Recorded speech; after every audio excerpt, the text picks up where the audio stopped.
Students, this is a class for BA Part First, and we will be doing a critical summary of the essay Meditations on Westminster Abbey. And this essay is written by Joseph Addison. Joseph Addison belongs to neoclassical period, and he was contemporary to Dr. Johnson and Macaulay, who were great prose writers. He studied at Queen's College, Oxford, and when he started his literary career, he had a companionship with Richard Steele, another prose writer with whom he started three periodicals, and they are very, very famous. And the name of these periodical magazines are Tatler and Spectator. Later on, they also collaborated in publishing yet another periodical magazine called The Guardian. Joseph Addison is a simple, interesting, but thought provoking writer. And when we come to this essay, Meditations on the Westminster Abbey, this is one of the most famous essays.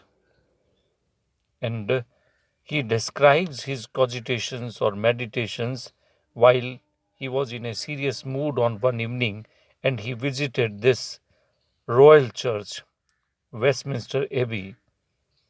This is one of the most notable religious buildings in England, in London, and it's a place where a lot of coronations have taken place, as well as it's a burial place of great people in England. And the author records his thoughts that came in his mind during this visit to this cathedral. So let us check out what he thinks. And believe me, it's a very interesting essay when you read. He amuses himself with the tombstones. Actually, he goes into the burial part and there he studies the tombstones and inscriptions of the tombs. He notes that only the dates of birth and death are recorded without anything of the achievements of the buried people. See, you must have also seen in many films and other places, the burial places where the graveyard has many tombs, and there you find that the tombstone means कब्र का वो पत्थर जिस पे buried person का introduction लिखना चाहिए. So only the dates of death and birth are written on them. And when he sees these dates only, he is reminded of the persons mentioned in heroic poems who have great high sounding names given to them for no other reason than that they were knocked on the head, they were killed in the battlefield. He thinks that incomplete records on the tombstone are a sort of satire upon the departed persons. Then Addison entertained himself with the digging of a grave. He started digging a grave. He sees pieces of bones mixed with the kind of fresh mouldering of earth. The dead bones and skulls of innumerable people lie under the pavement of that ancient cathedral. They are mixed. He considers how artificial distinctions of caste and color are leveled up in this graveyard. Men and women, friends and enemies, priests and soldiers, every kind of human beings are blended together, mixed together in the same common area.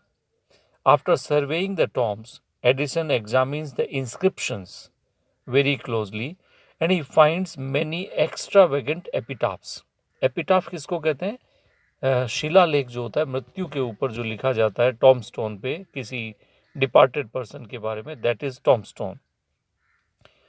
So Some inscriptions were written in Greek and Hebrew, so he feels very strange, and he feels that actually English people live there, and writing monuments in Greek and Hebrew language makes them difficult to understand. And this is quite, you can say, strange. Again, there are some tombs which have no monuments. There are some tombs which are erected to the memory of persons whose bodies are buried somewhere else. For example, a soldier died somewhere fighting in a foreign land, but he fought so bravely that uh, his name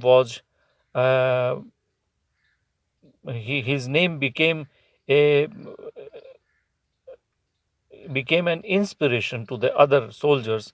So he was rewarded, and the place was devoted to the memory of this deceased soldier in this uh, cathedral. And Addison is delighted with some several modern epitaphs. These have been written with refinement, and they do honor to the dead. Addison thinks that all inscriptions should be submitted to the readings of learned men. That they should be first checked out by the learned people, so that they can be appropriately put there. Epitaph should be true to the dead. Actually, he wants to say this. They should represent the character of the person concerned in a very faithful manner.